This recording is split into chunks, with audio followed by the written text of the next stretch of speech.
ನಮಸ್ತೆ. ಆಕಸ್ಮಿಕವಾಗಿ ನಾವು ದಾವಣಗೆರೆ ನೋಬೆಲ್ ಕಂಪ್ನಿಯ ಸತ್ಯನಾರಾಯಣ ಅವ್ರನ್ನ ಭೇಟಿ ಮಾಡಿದ್ವಿ. ಅಲ್ಲಿ ನಮಗೆ ಅದೊಂದು ಜಿಯೋ ಫ್ಯಾಬ್ರಿನ್ ಶೀಟ್ ಬಗ್ಗೆ ಮಾಹಿತಿ ಬೇಕಾಗಿತ್ತು. ಅವರು ತಕ್ಷಣ ಈ ಜಿಯೋ ಫ್ಯಾಬ್ರಿನ್ ಶೀಟ್ನ ಒಬ್ಬರು ಉಪಯೋಗಿಸಿದ್ದಾರೆ, ಪ್ರಭುಶಂಕರ್ ಅಂತೇಳಿ, ಅವ್ರನ್ನ ಭೇಟಿ ಮಾಡಿ ಅಂಥೇಳಿ ಪಕ್ಕದಲ್ಲಿರೋಂಥ ಕಕ್ಕರಗೊಳ ಗ್ರಾಮಕ್ಕೆ ಕಳಿಸ್ಕೊಟ್ರು. ಅಲ್ಲಿ ಹೋದಾಗ ಒಂದು ವಿಸ್ಮಯ ಪ್ರಪಂಚನೇ ನಮಗೆ ಎದುರಾಯಿತು. ಯಾಕಂತಂದರೆ ಈಗ ನೀವು ಕಾಣಿಸ್ಕೊಳ್ಳೋಂಥ ವ್ಯಕ್ತಿ ಪ್ರಭುಶಂಕರ್ ಅಂತ ಹೇಳಿ PhD ಮಾಡಿದ್ದಾರೆ. ಮೀನು ಸಾಕಾಣಿಕೆ ಇದರಲ್ಲಿ PhD ಮಾಡಿದ್ದಾರೆ. ಕಳೆದ 35 ವರ್ಷಗಳಿಂದ ಮೀನು ಸಾಕಾಣಿಕೆ ಬಗ್ಗೆ ಪಾಠ ಮಾಡಿದ್ದಾರೆ. ಸಾವಿರಾರು ಜನ ವಿದ್ಯಾರ್ಥಿಗಳಿಗೆ ಪಾಠ ಮಾಡಿದ್ದಾರೆ. ಪ್ರತಿಯೊಂದು ಅಣುವಿನ ಬಗ್ಗೆನೂ ಸಹ ಗೊತ್ತು. ಮೀನಿನ ಒಂದು ಅಣುವಿನ ಕಥೆನೂ ಸಹ ಅಂತಾರಲ್ಲ ಹಾಗೆ. ನೋಡಿ, ಒಬ್ಬ ರಿಟೈರ್ಡ್ ಮಿಲಿಟರಿ ಆಫೀಸರ್ ನೋಡ್ದಂಗೆ ಆಗ್ತಾರೆ ನೋಡಿದ್ರೆ. ಯಾವಾಗಲೂ ಅಷ್ಟು ಅವರು ಕೂಲಿಂಗ್ ಗ್ಲಾಸು, ಹ್ಯಾಟು, ಶಿಸ್ತು, ತೋಟದಲ್ಲೂ ಸಹ ಅದೇ ಥರ ಇರೋವಂಥದ್ದು. ಹಾಗಾಗಿ ಬನ್ನಿ ಅವ್ರ ಬಗ್ಗೆ ಮಾಹಿತಿ ತಿಳ್ಕೊಳ್ಳೋಣ. ಉದ್ದೇಶ ಏನಪ್ಪ ಅಂತಂದರೆ ಮೀನು ಸಾಕಾಣಿಕೆ ಮಾಡೋರು ಪ್ರತಿಯೊಬ್ಬರು ಇವ್ರನ್ನ ಭೇಟಿ ಮಾಡಲೇಬೇಕು. ಅಂತಹ ವ್ಯಕ್ತಿ ಇವರು. ಬನ್ನಿ ಭೇಟಿ ಮಾಡಿ. ಯಾಕಂದರೆ ನೀವು ಅದು ಸುಮ್ಮನೆ ಹೇಳಲಿಕ್ಕಾಗಲ್ಲ ಅವರು ಹೀಗೆ ಅಂತೇಳಿ ಅಂತ. ಅವ್ರನ್ನ ಎಷ್ಟು ಮಾತಾಡಿಸ್ತೀರೋ ನೀವು ಅಷ್ಟು ವಿಷಯಗಳು ಹೊರಗಡೆ ಬರ್ತಾ ಹೋಗುತ್ತೆ. ಇದನ್ನ ಮರಿಗಳು ಮಾಡೋಕೆ ಉಪಯೋಗಿಸ್ಕೊಂಡು ಮತ್ತೆ ಇಲ್ಲಿಂದ ಡಂಪ್ ಮಾಡೋದಕ್ಕೆ ಮತ್ತು ಗಂಡ ಕನ್ವರ್ಟ್ ಮಾಡೋದಕ್ಕೆ ಟ್ರೀಟ್ಮೆಂಟ್ ಕೊಡ್ತೀವಿ. ಗಂಡ ಕನ್ವರ್ಟ್ ಮಾಡ್ತೀವಿ ಎಲ್ಲ ಮರಿಗಳನ್ನ. ಇಷ್ಟೆಲ್ಲ ಮಾಡ್ಬೇಕು ಅಂದರೆ ಅವರು ನಿಮ್ಮ 21 ದಿವಸ ಹಾರ್ಮೋನ್ ಟ್ರೀಟ್ ಮಾಡ್ತೀವಿ. ಹಾರ್ಮೋನ್ ಟ್ರೀಟ್ ಮಾಡಿದಾಗ ಆಲ್ಮೋಸ್ಟ್ ಒಂದು 90-95% ಎಲ್ಲ ಗಂಡಾಗುತ್ತೆ. ಮತ್ತೊಂದು ತಿಂಗಳು ರೇರ್ ಮಾಡಿಬಿಟ್ಟು ಇವ್ರಿಗೆ ಕೊಡ್ತೀವಿ. ಅದ್ರ ಗಂಡು ನಾವು ಮಾಡ್ಬೇಕು ಅದನ್ನ. ಬಟ್ ಹಾರ್ಮೋನ್ ಇರುತ್ತೆ, ಅದು ನಿಮ್ಮ ಗೋಲ್ಡ್ಗಿಂತ ಕಾಸ್ಟ್ಲಿ. 1 ಗ್ರಾಮ್ ಹಾರ್ಮೋನು 6,500 ರೂಪಾಯಿ ಇದೆ 1 ಗ್ರಾಮ್. ಬಟ್ ನಿಮ್ಮ ಗೋಲ್ಡ್ 4,800 ಹಿಂಗಿದೆ. ಅದಂಗೆ ಆ ಥರ. ಭಾಳ ಖುಷಿ ಆಯ್ತು ಸರ್. 45,000 ಲೀಟರ್ ಇದೆ.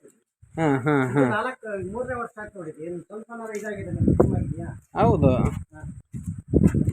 ಶೀಟು ಏನೋ ಇದು ಇವನ್ ಮೆತ್ತಗೆ ಸಹ ಆಗಿಲ್ಲ.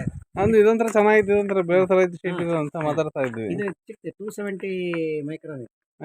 ಚೆನ್ನೈಯಿಂದ ತರಿಸಿದ್ದೆ. ಸತ್ಯನಾರಾಯಣ ಕೊಟ್ಟಿರೋದು ಆ ಕಡೆ.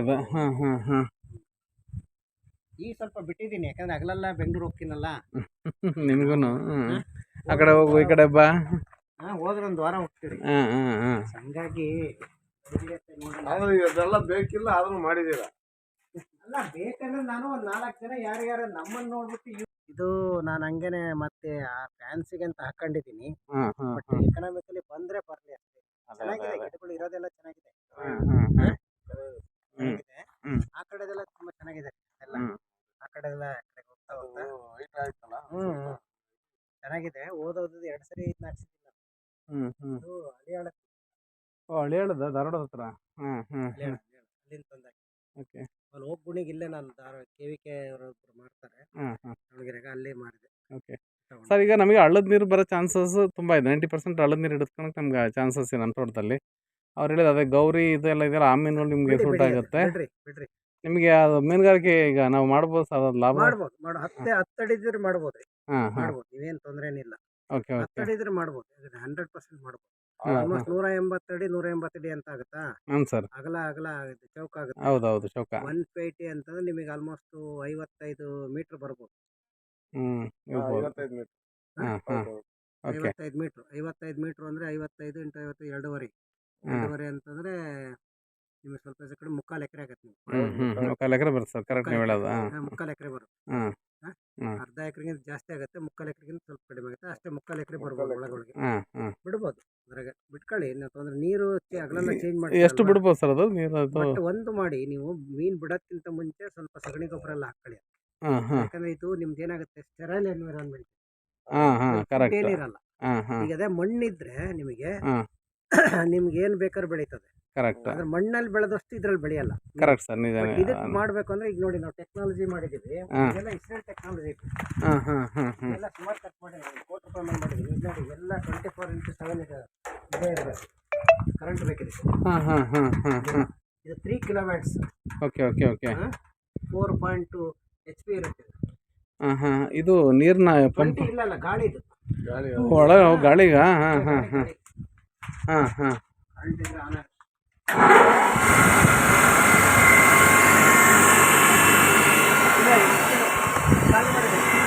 ಓಕೆ.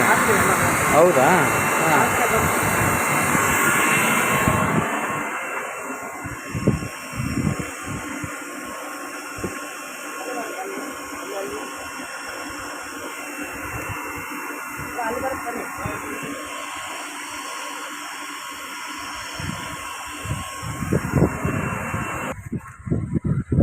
ಓ ಗಾಡಿ ಪಾಸ್ ಆಗ್ತಾ ಇದೆ ಇದು ಗೇರು.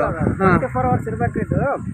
ನೀನೇನಾಗಿದೆ ಡೆನ್ಸಿಟಿ ಕಡಿಮೆ ಇದೆ, ಮಾರಿದ್ದೀನಿ ಸ್ವಲ್ಪ ಎಲ್ಲ. ಹಾಂ ಹಾಂ ಈಗ 3 ಅವರ್ ನನಗೆ ಏನಾಗುತ್ತೆ, ಪಿಕ್ವೆಂಟ್ ಅನ್ನೋ ಬೆಂಗಳೂರು ಹೋಗ್ತೀವಿ. ಹಾಂ ಅದು ನಮ್ಮ ಸ್ಟೇಟ್ಸ್ ಹಾಂ ಹಾಂ ಹಾಂ ಹಾಂ ದೊಡ್ಡ ಮಗಳು ಒಬ್ಳೇ ಇರ್ತಾಳೆ. ಹಾಂ ಹಾಂ ಹಾಗಾಗಿ ಇದು ಏನು ಬಿಡ್ತಾರೆ ಅಂತೇಳಿ ನಾವು ಸುಮ್ಮನೆ ಹಾಂ ಹಾಂ ಒಂದು ವಾರದಾಗ ತಿಂಗಳ ಹೌದ್ರಾ? Okay okay okay. ಹಾಗಾಗಿ ಬಂದದ್ದೆಲ್ಲ ಹಿಡಿದು ಮಾರ್ಬಿಟ್ಟಿದ್ದೀನಿ. ಹಾಂ ಹಾಂ ಎಲ್ಲ ಸೇರಿ ಒಂದು 5 ಟನ್ ಇದೆ. Okay okay. ಎಲ್ಲ ಸೇರಿ ಒಂದು 4.5 ಟನ್ ಇರ್ಬೋದು ಮೀನು. ಓ ಇದು ಬೇರೆ ಇದು ಅಲ್ಲ ಇದು ವಿಶೇಷ ಅಂದ್ರೆ ಅಂದ್ರೆ ಇದು ಪಾಂಪ್ಲೆಟ್ ತರ ಇದೆ, ಫ್ರೆಶ್ ವಾಟರ್ ಪಾಂಪ್ಲೆಟ್ ಅದು. ಹ್ಮ್ ಹ್ಮ್ ಆಮೇಲೆ ಉಳಿದದ್ದೆಲ್ಲ ಹ್ಮ್ 100 ರೂಪಾಯಿ ಕೊಡ್ತೀನಿ ಯಾರಿಗಾರ ಇದ್ರೆ. ಹೌದಾ? ಇಡೀ ಮೆಥಡ್ ಹಂಗೆ ಅದ್ರಾಗೆ ಹಿಡಿಯದ? ಕೆಲವ್ರದ್ದು 2 ಕೆಜಿ ಇದ್ರೆ ಒಂದ್ ಸ್ವಲ್ಪ ಫೀಡ್ ಹಾಕಿದ್ರೆ ಬಂದ್ಬಿಡುತ್ತೆ, ತಕೊಂತಾರೆ. ಹಂಗೆ ನಡ್ಕೊಂಡು ಆಮೇಲೆ ಲಂಬಾಣಿಸ್ ಬರ್ತಾರೆ, 100 ಕೆಜಿ 100 ಕೆಜಿ ತಗೊಂಡೋಗ್ತಾರೆ. ಇಬ್ರು ಬಂದ್ರೆ ಇಬ್ಬರೇ ಹಿಡ್ಕೊಂಡು ತಗೊಂಡೋಗ್ಬಿಡ್ತಾರೆ. ಹೌದಾ? ಸ್ವಲ್ಪ ನೀರ್ ಕಡಿಮೆ ಮಾಡ್ತೀವಿ. ಇದ್ರೊಳಗಡೆ ಹತ್ತೆ ಹಿಡಿಬೇಕಲ್ಲ? ಇಷ್ಟು ಮಾಡ್ಬಿಡ್ತೀವಿ. ಅವ್ರಿಗೆ ಹೇಳ್ತೀವಿ, ನೀವು ಅವತ್ತಿಂದ ಮುಂಚೆ 1.5 ಅವರ್ಸ್ ಮುಂಚೆನೆ ಮುಗಿಸ್ಬಿಡ್ಬೇಕು ಅಂತ. ಹೌದಾ? ಕರೆಂಟ್ ಇಲ್ಲ ಹೌದು ಹೌದು. ಇದು 24 ಅವರ್ಸ್ ಇಡ್ಬೇಕಿದು. ಮೊದ್ಲು ಈಗಿನ ಲೆಕ್ಕದಲ್ಲಿ 30,000 ಬರುತ್ತೆ ನನಗೆ ಕರೆಂಟ್ ಬಿಲ್. ಆಗಲ್ಲ ಸುಮ್ನೆ. ಆಮೇಲೆ ಇಬ್ರು ಲೇಬರ್ ತಗೊಂಡಿದ್ರೆ 30,000, 60,000 ರೂಪಾಯಿ ತಿಂಗಳಿಗೆ ಖರ್ಚು ಬರುತ್ತೆ. ಫೀಡು 50,000 ರೂಪಾಯಿ ಫೀಡು ಅಂತಂದ್ರೆ ನನಗೆ ಒಂದು 1.5 ಲಕ್ಷ ರೂಪಾಯಿ ಇಲ್ಲೇ ಬಂದ್ಬಿಡ್ತು. ಅದಕ್ಕೆ ನಾನು ಬೇಡ ಅದು ಡಿಮ್ಯಾಂಡ್ ಸ್ವಲ್ಪ ಕಡಿಮೆ ಆಗಿದೆ. ಜಿಲೇಬಿ ಮೀನಿಗೆ ಕಡಿಮೆ ಕೇಳ್ತಾರೆ. ನಾನು ಬೇಡ, ಸುಮ್ಮನೆ ತಲೆ ಕೆಡ್ಸ್ಕೊಂಡು ಒಂದು 45 ಲಕ್ಷ ನನಗೆ ಸಬ್ಸಿಡಿ ಸಿಕ್ಕಿದೆ ಇದ್ರಲ್ಲೆಲ್ಲ ಆಲ್ರೆಡಿ. ಈಗ ಬಿಡ ನೋಡೋಣ ಅಂತ ಇದ್ರ ಮೇಲೆ ತೆಗೆದು ಮಾರಿದ್ರೆ ನಂಗೆ ಕಬ್ಬಣ ಮಾರಿ ಒಂದು 20 ಲಕ್ಷ ಬರುತ್ತೆ ನನಗೆ. ಸುಮಾರಿದೆ. ಇದು ಪ್ರಧಾನಮಂತ್ರಿ ಯೋಜನೆಯಿಂದನೇ ಆಗುತ್ತಾ? ಮಾಡಿದ್ದೀನಿ. ಬಟ್ ಏನಂದ್ರೆ ಈಗ ನಂದು ಮಾಡಿದಂಗೆ ಕರ್ನಾಟಕದ ಇಲ್ಲೇ ಮಾಡಿಲ್ರಿ ಸ್ಟೇಟ್.